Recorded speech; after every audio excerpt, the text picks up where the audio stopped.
Tao po! Ano po yung kuya? Kayo ka po yung nagpapalabas pa ng pera? Opo. Kanyang ama! May tao! Oo, nariyan na. Ay, ari pare, tama na kang 2,000. Oh, tama na ho, Aret. Wala lang talaga mapagpaliiran eh. Ay, magkano ho ang tubo ninyo din eh, maibigay ko? Ay, ang aking patubo pare ay 10%. Sa 1,000, edi 100 piso. Ay, di bali pagbalik ko na rin ay 2,200 na. Oo, yan ay ipahihiram ko sa iyo ng 2 buwan. 60 days. Oo. Ay, yun na may... Kumbaga ako'y nakatulong sa iyo at di ikaw na may nakatulong di sa akin. Eh, paano ang pagbabayad dito? Kayo yung naikot araw-araw? Ay, hindi ako naniningil. Yung mga nahiram dito ang kusang napunta dito. Oh. Ay di, ikaw ang tatanungin ko kung anong gusto mong paraan ng pagbabayad. Kung gusto mo yung araw-araw. O kung gusto mo yung kinsenas at katapusan para araw din ang sulduhan. Oo nga, parang mas gusto ko yung quincenas. Para Katapusan. 4 na bigay lang. Oo, sa loob ng isang buhay di 2 bigay. Oo.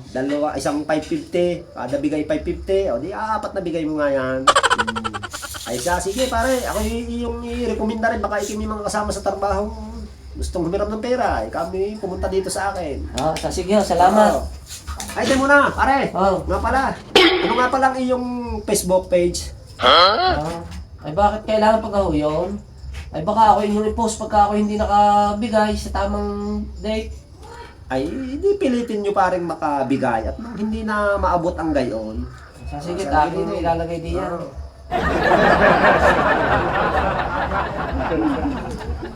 Ayan na. Sige pare. Salamat ho. Okay. Nay! Ikaw pala nandyan na. Antay mo na at ako maghahayin na. Ay mamaya kayo maghayin at akin lang isasaglita rin aking hulog kay Kaislaw. Baka magastos ko pa meron na akong pambayad.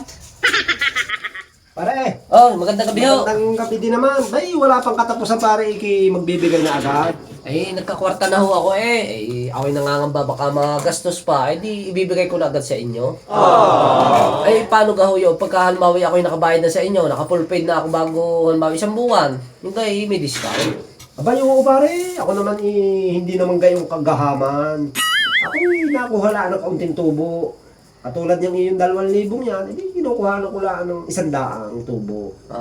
Ibig sabihin ho'y naniniwala din kayo dun sa may balik daw yung gayang nagpapautang. Abay, oo. Ako'y naniniwala doon pare. Yun yung sinasabi ng ibang may karma daw. Oo nga eh. May bad karma. Kaya ako'y kakabakaba din minsan. At alam mo kayo, napag-uusapan din namin ni Mrs. Nalikumin na lang ang perang na ipahiram na yan. Titigil na kayo? At hindi na kami nagpapalabas ngayon. At pinababalik ko na lang yung mga puhunan. Yung kumbaga makuha ko lang lahat ng aking puhunan at hindi na ako nakuha ng tubo. At hindi ilalagay na lang namin sa bangko. At kahit maliit ang tubo sa bangko, hindi ka kakabakaba na mamaya makarma. Kasi ari na ang bayad ko.